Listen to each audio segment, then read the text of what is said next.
Welcome to the Astral X Deep Dive, illuminating your path.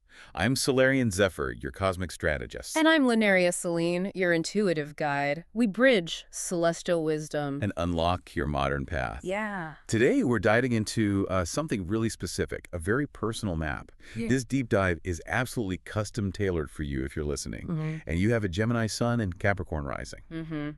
We've gone deep into the analysis, looking at the cosmic energies shaping your 2025. And our goal here is really to pull out the key insights, the most important nuggets, to help you navigate what's coming. It's about discovering those guiding starlight insights, exploring the powerful cosmic energies. And answering that big question, right? How do planetary transits shape your story today, specifically your unique story with that Gemini-Capricorn blend unfolding through 2025? Yeah, our mission is to make this cosmic blueprint feel real, tangible, something you can actually work with. Absolutely. So we'll unpack the main planetary players influencing your year. And how you might actually feel these shifts in your body, which I find fascinating. It's not just abstract. Totally. That somatic piece is key. We'll also touch on some historical, cultural reflections of this energy blend. Give it some context. Right. And then wrap up with some practical tools, things you can actually do to ground this wisdom. Sounds like a journey into your own cosmic narrative for 2025. Exactly. So let's start with the core archetype for this journey. The source material gives it this really striking name, Hermes Kronides. Hermes Kronides, the messenger architect. Oh. Okay, yeah, I love that. It immediately pulls those two energies together, doesn't it? It really does. If this is your blueprint, you're stepping into 2025 embodying this. The Gemini Sun part, that's Hermes. The nimble messenger, quick thinking, always connecting. Quicksilver mind, definitely. Always learning, exploring. Right, but then you've got this armor, this unyielding mantle of Time's Titan, Kronos, or Saturn, that's your Capricorn rising. Enduring structure, discipline, the long view. So the fast messenger, but carrying the weight, the wisdom of ancient structure, that feels inherently dynamic, a bit paradoxical, man. It is. It's like quicksilver thought being crystallized into enduring structure. Think of the eternal student, that Gemini curiosity, but now that student is actually building their own academy. Putting the knowledge into practice, into something solid. You got it. You are the builder of ideas, Yeah. making them real. Okay, so that's the archetype, Hermes Kronides. Now, what's the main story? The central cosmic drama for this Gemini Sun, Capricorn rising person in 2025. What's really driving things? Well, the core dynamic, like the gravitational center for your year, it really hinges on this fascinating, the source calls it a quantum dance between Saturn and Mercury. Okay, that clicks immediately. Saturn rules your Capricorn rising, Mercury rules your Gemini Sun. So your two main planets are in this dialogue all year. Exactly. The planets most tied to your core identity, and where they are is crucial. Saturn, planet of structure, lessons, responsibility. It's moving through Pisces. And for you, with Capricorn rising, Pisces is your 12th house, the realm of the subconscious, the hidden dissolution, release, endings. Wow. So Saturn, which normally wants to build solid stuff, is in a watery, boundaryless sign in the house of hidden things and letting go. That sounds like a major theme. It's a huge paradox and a powerful one. It means Saturn is applying its specific kind of karmic gravity, you could say, to your inner ocean, your subconscious. So less about building external walls. And more about dissolving internal ones. The core lesson here is what the source calls disciplined surrender. It's this profound call to release outdated structures, beliefs, patterns, maybe even karmic baggage that you've been carrying subconsciously. Disciplined surrender. I like that. Taking that Capricorn discipline, that structure, and applying it to the act of letting go, not just accumulating or building. Exactly that. Meanwhile, you've got Mercury, your sun ruler, doing its thing, darting through signs, generating ideas, information, connections, cognitive flux, basically. Your mind is likely buzzing. Right. So you have the deep dissolving pressure from Saturn in the 12th and the quick, busy mind from Mercury. What happens when they, interact, when they form aspects? That's the quantum dance. You should probably anticipate moments where reality feels malleable, where your careful Capricorn plans meet these sudden mercurial insights or opportunities or maybe even confusing information that shifts things. Okay, so planning meets adaptability or chaos. Maybe a bit of both sometimes. Mercury brings the new variables, the different angles. It's like trying to navigate a labyrinth, but the walls aren't stone. They're more like liquid light, constantly shifting. Okay, tricky. But your Capricorn discipline, that's your map, your inner compass, your strategy, Yeah. and your Gemini adaptability. That's how you find the hidden doors, the clever routes through the changing landscape. You absolutely need both this year. Makes sense. You can't just rigidly stick to the plan, but you also can't just float aimlessly. Precisely. And the source flags that this dynamic gets especially potent during Mercury retrograde, specifically the one in Gemini. What was that again? June 25th to July 19th. Mercury's extra strong in its home sign, Gemini, so that cognitive flux is amplified. And its interactions with Saturn then can really bring those reality shifts, those calls for inner navigation, right to the forefront. Okay, good to know. Mark the calendar for that one. So the Saturn-Mercury dance is the engine room. Are there other big cosmic players shaping 2025 for you? Definitely. Two other major ones to keep an eye on. First up, Jupiter. The great expander, planet of luck, growth, opportunity. Where's Jupiter hanging out? Jupiter moves into Gemini around May 24th, 2025, and stays there through June 2026. Gemini. Wait, for Capricorn rising, Gemini's the first house. Jupiter in the first? That sounds big. It is big. Jupiter in your first house is like putting a spotlight on you. It electrifies your self-presentation, your physical presence, how you come across. It amplifies your natural Gemini communication skills, your ideas, your wit. So more visibility, more confidence. Yeah, potentially, yes. More optimism, more reach. Your voice, your ideas just carry further. It's really a year to step out, be seen, be heard, share what you know. It boosts that messenger side of you. Okay, Jupiter amplifying the self. What's the other big influence? The eclipses, in 2025, they're happening on the library's axis. Libraries. For Capricorn rising, that's the seventh house of relationships and the first house of self. Again, with the first house. Exactly. It hits that core axis of self and other. You've got Jupiter expanding your sense of self in the first, and the eclipses activating both your identity and your significant relationships. So relationships going to trigger identity stuff. Very likely. Relationship dynamics, partnerships, close connections, maybe even rivals, will probably spark some profound shifts in how you see yourself, who you are, who you're becoming. Eclipses can bring fated meetings, sudden changes in relationship status, things that really force you to redefine yourself in relation to others. Wow. Okay, so there's a lot going on. Saturn digging deep in the subconscious, Jupiter pushing you out into the world, eclipses shaking up identity and relationships. It feels intense. How do you, ground all of that? How does it feel in the body? Great question. This brings us to somatic astrology. Anchoring these big energies in your physical experience, because you absolutely can feel these transits. They're not just happening out there. Okay, I'm intrigued. Tell me more. How might that Saturn in Pisces in the 12th feel physically? Well, think deep oceanic pressure. It might manifest as this subtle, maybe persistent ache or feeling of density. Often in the bones, Saturn rules bones, Capricorn rules knees, teeth, spine, so maybe in those areas. Or even a sense of pressure, like a low hum in your inner ear. Like carrying a weight you can't quite pinpoint. Exactly. It's the physical echo of those subconscious burdens Saturn is trying to help you release. That's incredibly specific. So if you feel that, what's the somatic prompt? What do you do? The suggestion is to consciously ground. Stand firmly on your feet. Really engage your leg muscles. Connect with your Capricorn structure. Close your eyes. Take 3 slow, deep breaths. And as you breathe, visualize that pressure, that heaviness, dissolving, like salt dissolving in water. Use the Piscean water energy to release the Saturnian weight. Ground with Capricorn, dissolve with Pisces. Oh, got it. Got it. What about that buzzing Jupiter in Gemini in the first? How does that feel? That often shows up as this vibrant, almost restless energy. You might feel it in your throat wanting to speak, or shoulders and hands wanting to connect, gesture, move. It's the feeling of having a lot to say, a lot to share, this urge to engage. Like buzzing with potential, maybe a bit scattered? Could be, yeah. So the prompt for that, especially before maybe an important conversation or meeting, or just when you feel that energy getting too dispersed, vigorously shake out your hands and arms, like really shake off the static. Then place one hand firmly on your solar plexus, your center, your core strength, that Capricorn anchor, and speak from that grounded place. Nice. Ground the expansion. Okay, and the eclipses. That library's axis, relationships, and self. Eclipse energy can feel quite sudden, quite intense. You might experience unexpected surges of heat, maybe in your chest or solar plexus, that's the Aries fire, your identity getting activated, maybe feeling challenged or needing to assert itself. Now the opposite. Or the opposite, a sudden feeling of cool detachment, wanting to pull back. That could be the Libra energy seeking balance, maybe creating distance to process. Like your internal thermostat is reacting to relationship dynamics. Sort of, yeah.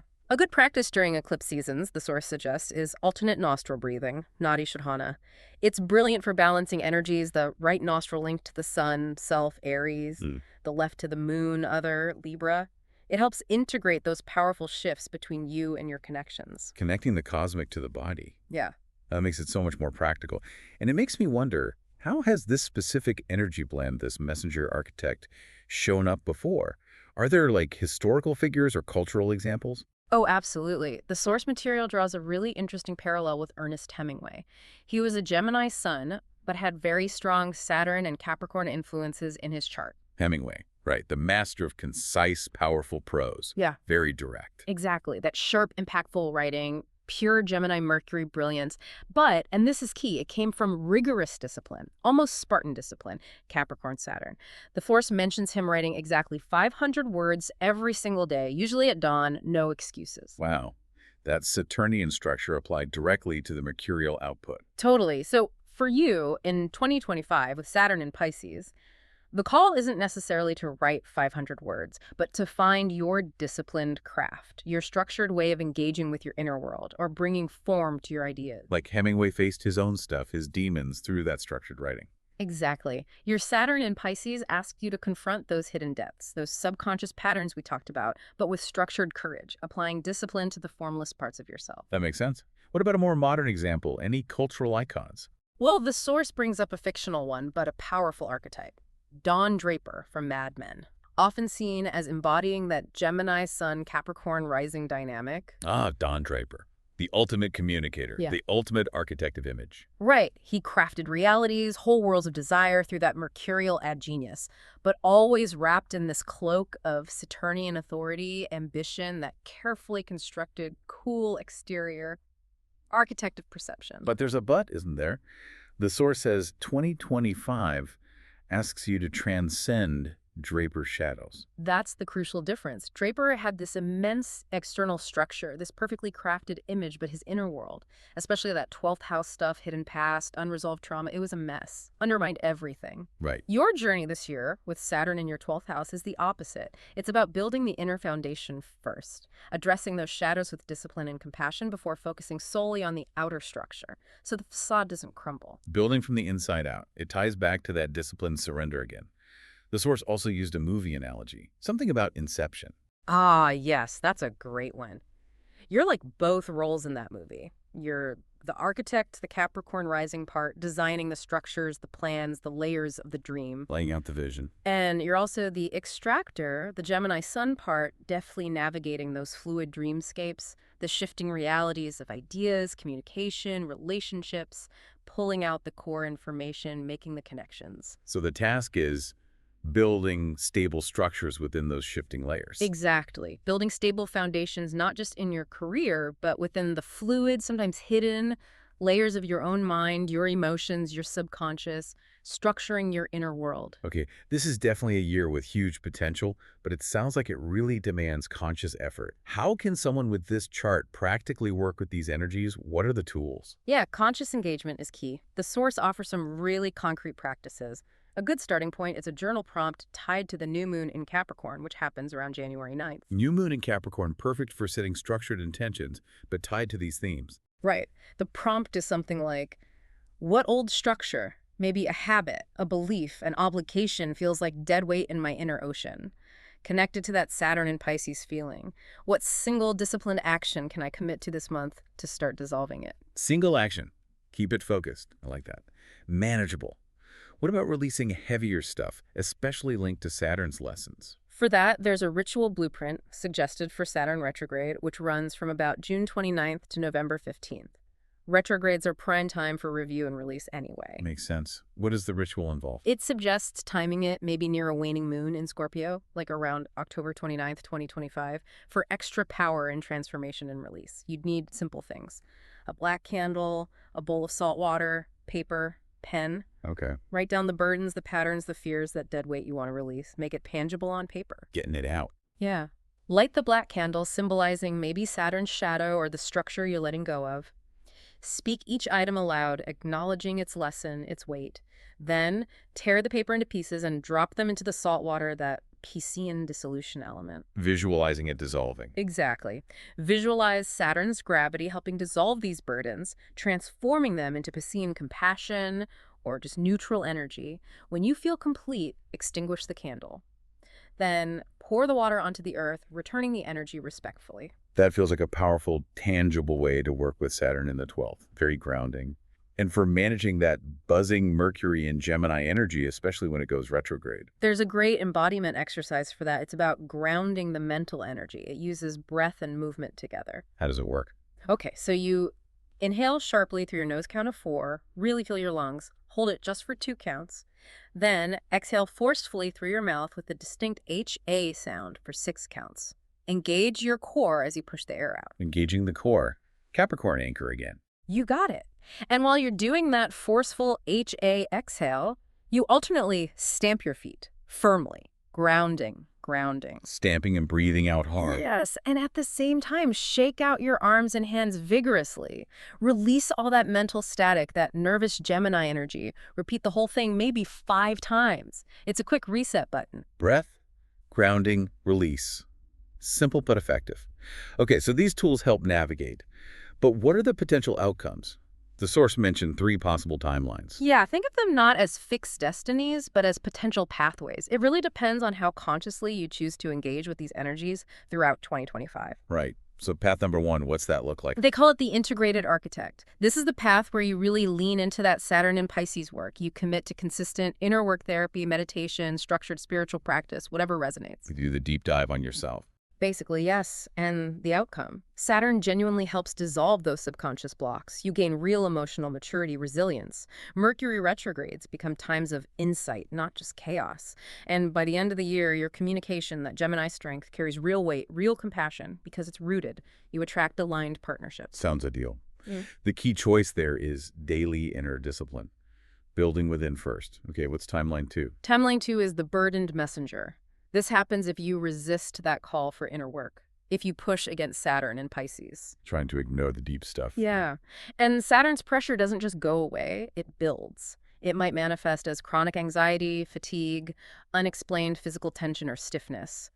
Mercury retrogrades then feel like utter frustration, miscommunications, lost tech, missed details, overwhelm, and that wonderful Jupiter and Gemini energy. It might inflate the ego or lead to scattered promises, superficial connections, because there's no solid inner foundation to support the expansion. The whole year can feel like pushing a heavy boulder uphill, mentally and emotionally. It's not fun. The key choice there is essentially ignoring your inner world, your boundaries. Okay, timeline 3. The quantum bridge builder. This path emerges when you consciously leverage that expansive Jupiter and Gemini in your first house energy. You use that amplified presence, that potent communication strategically. Taking the ideas and running with them. Exactly. You become really skilled at translating those complex, innovative Gemini ideas into tangible, structured Capricorn plans or projects, maybe in communication, tech, teaching, writing. The eclipses tend to bring pivotal connections, business partners, key allies, significant relationships that really accelerate your public role or mission. So the inner work fuels the outer building. Yes. Saturn in Pisces, instead of being a hidden weight, fuels visionary leadership. You draw on deep intuition and understanding of the collective to build things that matter. The key choice here is boldly sharing your structured ideas, authentic presence with the world. Wow.